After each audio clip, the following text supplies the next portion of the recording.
your speed. Can you? Wait, no, Simba kwa kundi kwa. I saw to. Please.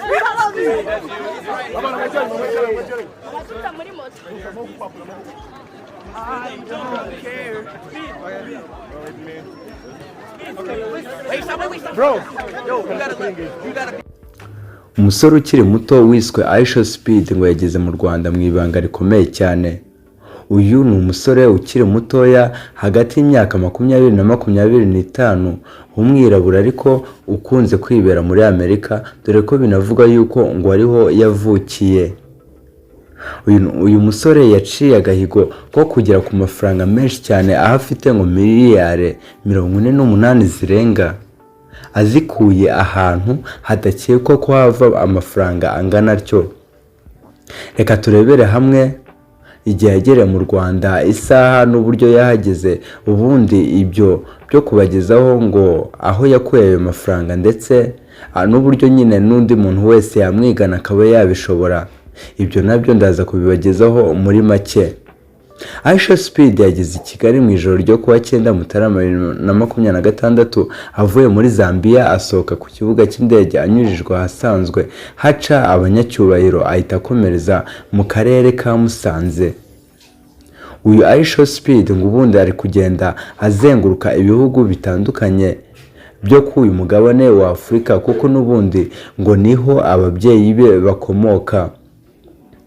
Tariki ya 9 Mutarama ngo nibwo noneho yari yageze mu Rwanda, aza mu ndege idasanzwe, ntago yaje mu ndege ya rusange ahubwo yaje muri private jet cyangwa se mu ndege bwite, mu ndege ya prive, maze ngo asohoka mu kibuga cy'indege ahita yerekeza i Musanze, aribwo yagendaga n'ubundi atemberezwa ahantu henshi hagiye hatandukanye ngo yari bugere no muri stade maze akajya kwitabira umukino wa Rayon Sport. Ucyumvirijwe uhita wumva yuko utibeshye nk'ibisanzwe. Iyi nimenya byose ica kuvumbuza ishonge wibagezaho ndi Ken Chris.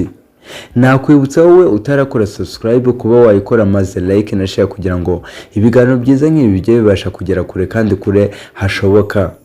Nikaze.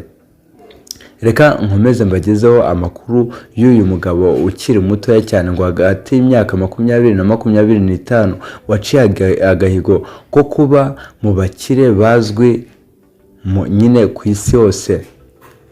Amakuru igihe yabonye nuko Aisha Speed yageze i Kigali saa 4 z'ijoro zirenga iminota hafi 40 imodoka zijya kumufata ku kibuga cy'indege imbere. Bivugwa ko yageze mu Rwanda atari mu ndege rusange.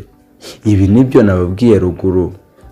Yahise yerekeza mu karere ka Musanze aho yaraye mbere yuko azindukira muri parike y'igihugu y'Ibirunga mu gitondo cyo kuri uyu wa 10 Mutarama 2026. Ahangaha hari bukeye bwaho kuko yaje ari tariki 9 Mutarama.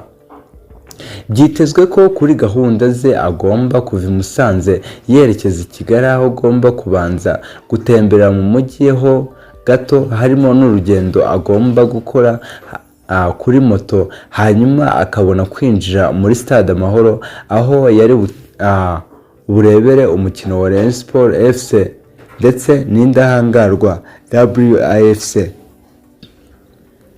Perezida wa Ferwafa Shema Fabrice ubwo yemezaga amakuru yuko uyu musore agomba kwitabira uyu mukino yagize ati Aisha Speed azasusurutsa cyane ko nubwo akunda umupira w'amaguru ariko harimo no guha agaciro umupira w'amaguru w'abakobwa. Ni igikorwa cyiza twashimira abitegura barimo RDB, urwego rw'igihugu rushinzwe iterambere, na Minisiteri ya Siporo.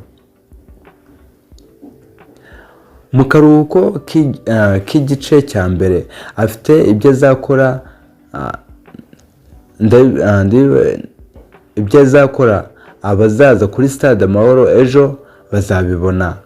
Ayo ngayo ni amakuru n'ubundi bagendaga bavuga ngo nibyo igihe yatangaje bitewe nuko bagiye baganira.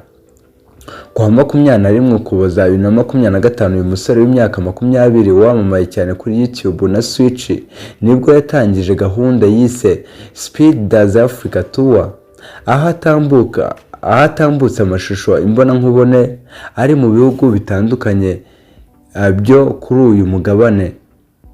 Aisha Speed ahangaha ngo yari yageze i Kigali ariko ngo ni mu ibanga rikomeye cyane, aho uru rugendo yaruteguye nta n'umwe yamenyesheje, ndetse benshi bari bazi yuko ari muri Leta Zunze Ubumwe za Amerika.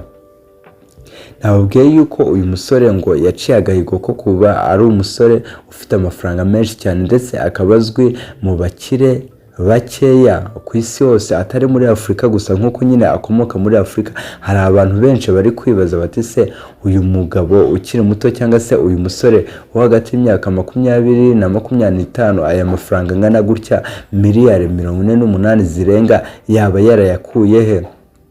Ubundi yayakuye mu ahantu abantu badakeka. Ubundi bivuga yuko ngo akunda gukoresha imbuga nka YouTube na Switch ndetse n'izindi mbuga nkoranyambaga. Aho ngaho n'ubundi akaba ariho yakuye amafaranga. Hari abazikoresha nabi bandikirana cyangwa se bakora ibindi, cyangwa se n'abazikuramo inyungu ariko atari za nyungu zagutunga.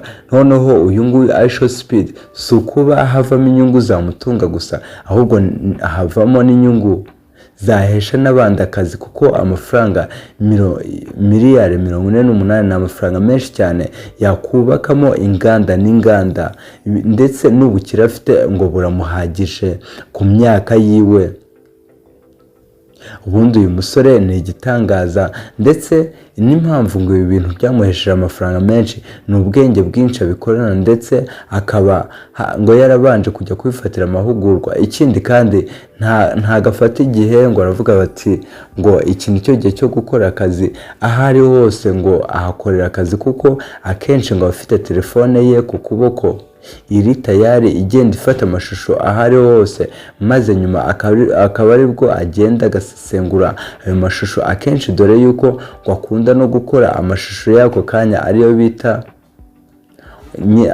bita nyine live, akunda gufata live. Ngayo amakuru y'umusore ukiri mutoya guherutse kuza mu Rwanda, akaza mu ibanga rikomeye cyane, aho yahise nyine ubundi agera mu kibuga cy'indege cy'i Kanombe aje muri private jet.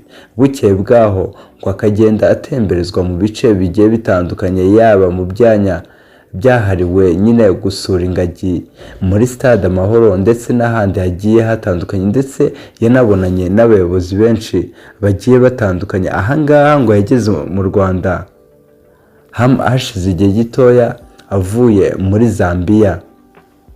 Nguyu Aisha Speed ukomeje kugenda azenguruka ibihugu byinshi bigiye bitandukanye byo ku mugabane wa Afurika. Bivugwa yuko ngo ari hakomoka. Nk'ibisanzwe nkunda kubabwira yuko amakuru meza nk'aya ari akagaruka. Iyi yarimenya byose ica kuvumbuza isho. Nakwibutsa wowe waba utarakora subscribe kuba wayikora, maze like na share kugira ngo tuzajye twibanira, kandi ibiganiro byiza nk'ibi bijye bibasha kugera kure, kandi kure hashoboka. Reka ngusezere nkubwira nti hasta la vista.